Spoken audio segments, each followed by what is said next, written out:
What's up, everyone? On the road to F9, we have reached Furious 7, directed by James Wan, so let's review it. Real quick before we jump into the review, don't forget to like and subscribe and leave a comment down below telling me what you think of Furious 7. And this is going to be a spoiler review for the movie, so you have been warned. Anyways, let's get right into it. So this movie came out in 2015. This is directed by James Wan, which is a change from Justin Lin, who directed the previous 4 films in the franchise. So this is James Wan. Obviously, he's known for his horror movies. So he comes on to direct a Fast and Furious movie, and essentially it's about Deckard Shaw, who's the new character played by Jason Statham. Obviously, a big addition to the franchise in Jason Statham. So essentially, in this movie, he's trying to avenge his brother, who I don't know if he died in the last movie, but he got hurt nonetheless, and he got defeated. So he's trying to avenge his brother by essentially going after the group, and he kills Han. Obviously, that's how this movie wrote Han dying. Obviously, as he died in Tokyo Drift. So he kills Han, and he just essentially he's going after the group, and so the group has to come back together to try to take him out, and that's really the plot of the movie. So first off, I had an absolute blast with this movie. This movie goes all in on the action, and I think prior to this, there's no movie that has had as much action as this movie does. It's just filled with action sequences, and big action sequences at that. But like I said, there's so much action in this movie, and it's pretty literally like brief dialogue scenes and then an action scene. It feels almost like a video game in a lot of ways, where it's just dialogue, then like a mission, and then dialogue again, and it kind of just cuts between areas and stuff like that. So it feels a lot like a video game, I think, but I don't necessarily mind that. I kind of enjoyed that flow of the movie. It's kind of a lot different than what you're used to.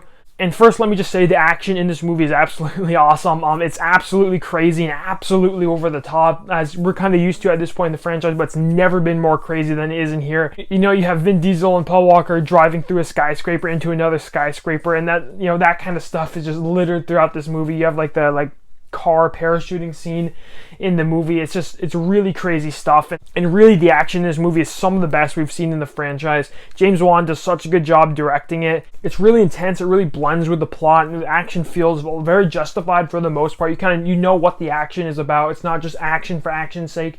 It actually blends with the plot to make both aspects make sense. So I think absolutely this movie has some of the best action in the franchise. Another strong element I think of this movie is going to be the plot. I like the concept of a hitman and Jason Statham kind of hunting the group, and they have to go after him to stop him. I like that concept. It kind of added some intensity to the movie, and even added some emotion to the movie, and it really allows for some awesome character moments, particularly with Vin Diesel. He's really the lead character in this movie. So I think the plot was pretty strong, though I do think occasionally in this movie the plot kind of gets lost in the action, as once again there's just so much action in this movie. But for the most part, I think the action and the plot blend together very well, and the plot is very strong here for the most part.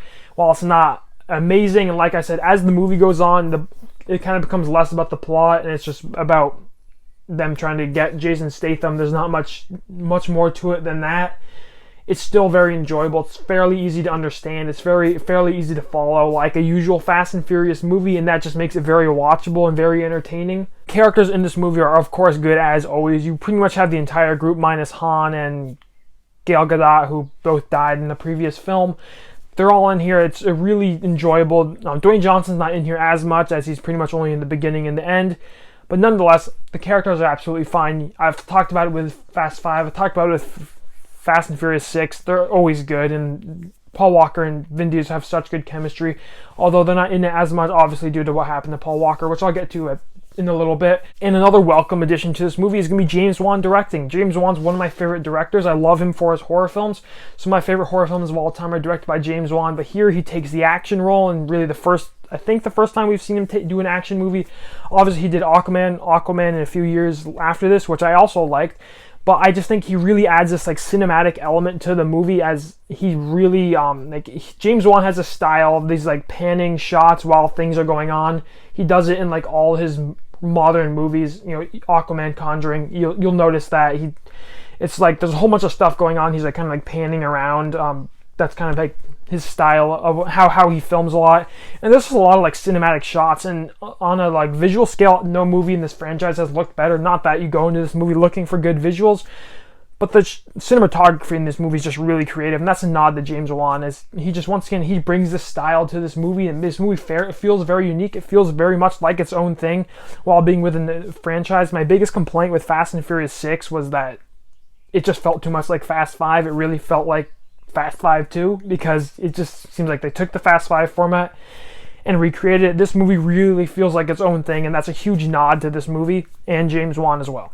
And given the very difficult circumstances with Paul Walker passing away, James Wan does his absolute best with this movie. And along with the tragic death of Paul Walker, this movie does a great job at honoring him in this movie and really paying homage to his character in Paul Walker's life. And like the final scene of this movie is just done so well, how they write off Brian's character. I don't think they do an amazing job, but they do a good enough job while, once again, they were filming this movie when Paul Walker died. So I think they do as good of a job as you could expect, given that this movie was already being made. And they kind of break the fourth wall at the end. They kind of do a montage of his character throughout the entire movie, throughout the entire franchise. So it's kind of a fourth wall break, and I really like that, where they're acknowledging the audience knows that Paul Walker passed away, and it's a very effective moment in the movie, and it's just done so well, and really honors Paul Walker in such a good way. And it's really an emotional ending to the movie, and probably the best ending to a movie in this franchise. The last 5 minutes, it's done really well, and I have to nod my hat to James Wan and the crew for this movie. And it feels very genuine. Like the acting towards the end of this movie feels like actual reactions to the cast reacting to Paul Walker dying, and their emotion towards that. It's done so well, and it's really good. And then my only complaint with this movie, and it's gonna be a kind of a complaint I had with Fast and Furious 6 as well, and that's gonna be this movie is just way too over the top. Pretty much these characters have become superheroes at this point. There's just, the stuff they do is completely ridiculous, and it can get a little bit too much in this movie. Like, you have Vin Diesel lifting a sports car, not fully lifting, he lifts half of it. It's just, this movie doesn't care about the rules of what this franchise started with them just being normal guys who work on cars. It doesn't care about that. All of them are good at fighting, all of them are good in combat, beating actually trained combat soldiers and stuff. None of that none of the original stuff matters anymore at this point. Once again, they're superheroes would be my best comparison, because they're pretty much good at everything. So I think that took me out of the movie a little. It doesn't ruin the movie by any means, and the action is still very enjoyable. It is completely ridiculous. And you have a lot of moments where the characters just survive things that absolutely should have killed them. Vin Diesel gets in 2 big car crashes in this movie, and he doesn't get hurt at all from either of them. It's just it's a little irritating throughout the entire movie. But despite all that, this movie is still a ton of fun. I think this movie possibly has the best action in the entire franchise when you just look at every single action scene in this movie and just how good they are. And I love, once again, how this movie pretty much goes around the globe. You have winter area, you have a winter area, you have that mountain pass area they're driving on. They go to Dubai, and then once again that's where they're in the skyscrapers. And then obviously it ends with them being in LA. It's just, I love how it just kind of goes around everywhere. It kind of feels like an adventure movie, and I like that about it. But this movie is just, I think it's a pretty strong entry in the franchise. The action's amazing. The plot is really solid. The characters are great. And them honoring Paul Walker at the end was amazing. They did that perfectly.